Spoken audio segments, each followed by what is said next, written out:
Once I sang under golden lights and trembling hands. Now dust sleeps where music once lived. I remember every note that ever loved me. I was born from the breath of trees and the patience of hands. Maple and spruce gave their bodies so I could sing. My maker, a quiet old man with eyes like candlelight, shaped me with devotion. Every curve was a secret, every line a promise. He hummed while he carved, his song becoming my first memory. When his blade kissed my body, I didn't feel pain, only purpose. He varnished me in amber light, layer after layer, until I shone like morning sun. Then he placed me on the table, smiled and whispered, "You'll make someone's soul sing someday." He was right. A boy found me next. His name was Elias, trembling, eager and poor. He'd saved coins for years to bring me home. When he lifted me for the first time, his fingers were cold, uncertain. But oh, how quickly warmth replaced doubt. The first bow stroke across my strings was hesitant, like a child learning to speak. Then another, smoother, stronger. Soon the air filled with shy music that grew bolder each day. We learned each other, my strings adapting to his heartbeat, his hands to my soul. At first we played alone, in small rooms, to the echo of rain tapping on glass, then in front of neighbors, friends and strangers. Each applause stitched us closer together. Each mistake taught us forgiveness. I was no longer just wood and string. I was memory in motion, laughter, sorrow, youth. Years passed and Elias grew tall, confident, radiant with music. He carried me to grand halls, beneath chandeliers and velvet curtains. Spotlights burned above us, but the light felt like home. I remember our first performance. The hush before the bow met the string. The audience holding its breath, waiting for us to speak. Then music, a wave of emotion rising and falling like tides. In those moments, I wasn't an instrument. I was his voice, his confession, his escape.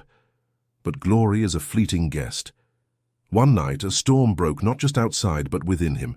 He played furiously, wildly, notes cracking like thunder. His fingers trembled, his bow splintered, and for the first time he dropped me. The floor met me with cruel indifference. A fracture ran through my back, a silent scream that only I could hear. He picked me up with tears in his eyes, whispering apologies through shaking breaths. "I'm sorry, and I'm so sorry." I wanted to tell him it was all right, but I could only tremble under his touch. He took me to a repair shop. New glue, new polish, new strings. But something had changed. The crack was mended, but the music wasn't. Elias's hands grew colder, his visits fewer. The applause faded, the lights dimmed. One day he left, leaving me in my case. The latch clicked shut and silence swallowed me whole. Days turned to weeks, weeks into years. Dust gathered like quiet snowfall. The world went on singing without me. I dreamt of those old notes, but even dreams began to fade. I was a violin once loved. Now, I was just waiting. Time is cruel in how softly it kills. I heard life outside my case, laughter, footsteps, seasons changing. Sometimes faint vibrations reached me when someone played music nearby. My strings, though still, remembered what it felt like to sing. Then one day light poured in again. A young woman, curious eyes, gentle hands. She found me in an attic covered in cobwebs and forgotten stories. She lifted me, brushed away the dust and whispered, "You're beautiful, beautiful." I hadn't heard that word in years. She took me home. Her name was Clara. A musician too, not by profession, but by heart. The first time she played me, I was frightened. Would I sound broken? Would she notice my old scars? Her bow drew softly across my strings, not to test, but to listen. She heard my age, my cracks, my weary tones. And she smiled. "You have a story," she said. "Let's tell it together." And we did. We played not for crowds or applause, but for the moonlight, for empty rooms, for healing. Her music was gentle, honest, not perfect, but true. She didn't try to make me new. She let me be me, aged, cracked, but full of memory. Every note she played pulled life back into my wood. I sang again, quietly, tenderly, but sincerely. Sometimes, while Clara played, I thought of Elias. Where was he now? Did he still remember the nights we shared? Did he still dream of music? Once, Clara found an old tag inside my case. Property of Elias R., 1987. She smiled and said softly, "You belonged to someone who loved you." Yes, I did. And in that moment I realized, love doesn't end when the hands change. It lingers, echoes, becomes part of who we are. Every player adds a layer to our soul. Every song leaves a trace.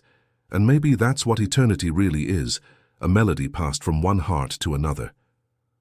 Now, I rest in Clara's studio. She keeps me on a stand by the window. Every morning, sunlight kisses my old varnish and I shimmer like I once did on stage. Sometimes she plays me softly while she paints. Other times she just looks at me, lost in thought. I think she understands. Silence isn't always sorrow. Sometimes it's peace. I was once the voice of ambition, then the echo of loss. Now I am the sound of memory, quiet, imperfect, eternal. I don't fear the silence anymore, because silence too holds music, the kind only hearts can hear.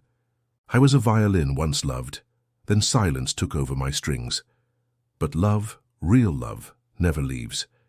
It just changes form and waits to be played again. Thank you for listening to my story. If this melody resonated with you, please consider liking this video and subscribing for more stories from the heart. See you next time.